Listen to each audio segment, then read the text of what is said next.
I thank you for saving my husband's life. A special reunion after a scary moment on Memorial Day at Orlando International Airport. Inez Makumbi hugging the two Orlando police officers who saved her husband's life. I just heard him just kind of say, "Oh," turned around, and we saw her husband, George. I mean, he was just laying on the floor, completely unconscious. George Makumbi suddenly going into cardiac arrest just before getting into the security line. The two officers immediately stepping in, going through several rounds of CPR, using an AED to save the veteran's life. All I could hear was her, you know, and she was crying, she was praying, she was talking to him, and the only thing I just kept thinking about, just get this done, that it was not going to end here, not today, not like this. There was just no way. Not on my shift, no way. And we're joined this morning by these two heroes, Officers Master Sergeant Walter Robertson and Officer Dennis Phoenix. Thanks for being here, guys. Good morning to you. So good to see you. Thank you.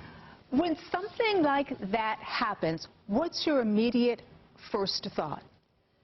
First thought, I guess, is just, did it really happen? You know, you're kind of caught just for a second, and then you just sort of have to, I guess, just assess kind of what's going on. And, you know, Dennis, he was the one that noticed it first. And, you know, when he made a comment about it, we turned around and we saw it. And then after that, you know, fortunately, we were just able to move over. I think, Dennis, the thing for me that would stand out is just listening to his wife sobbing and crying. But you've got to kind of, I guess, in a way, put that in the back of your mind because you're thinking, I've got to save this man. Correct. Talk to me about how that happened. So she's crying. You guys happen to be in the right place at the right time. Walk me through that. Well, we were just our normal patrol walking around the atrium area, and we were talking, and then all of a sudden I saw him collapse on the floor. I said, "Oh," and we immediately ran over. Sergeant Robertson immediately assessed the situation, told me, call 911. Obviously, I already had my radio. I called the GOA Communications, told them we needed the paramedics. I then ran to the East Information Desk and obtained the AED, ran back, and I say within less than a minute, we began CPR and attaching the AED to him. How bad was it? At that point in time, he had no pulse. His color had already started to change to being purple. Like I said, we started the compressions immediately for, you know, for CPR.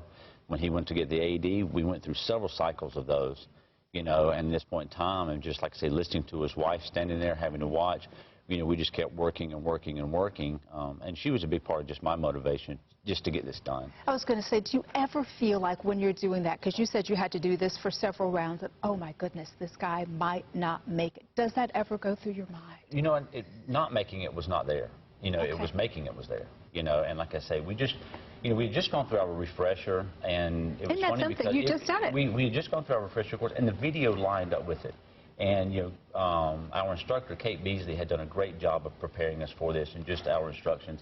And it went just by, you know, the training. And I couldn't stress enough that everyone should have at least some type of CPR training because you just never can tell where you are with family members, with children, and with everything else.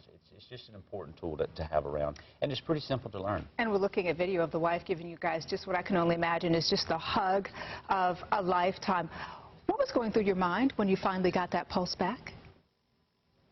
To be honest with you, at that point in time, I was just ready to go grab a cup of coffee. I was happy for him. Yeah.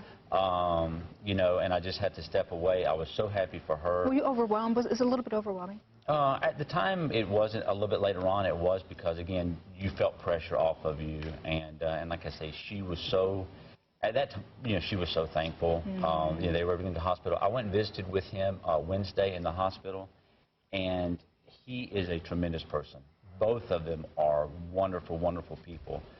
They blessed my life just by visiting with them in just tremendous ways because they're that type of family. They're that type of a couple. Very positive. And we have to wrap, but I have to ask you, when you realized he was a veteran, how much more did it mean to you? It felt very good, especially on Memorial Day. Yeah. Isn't that something on Memorial Day? On Memorial Day, a veteran and a law enforcement officer.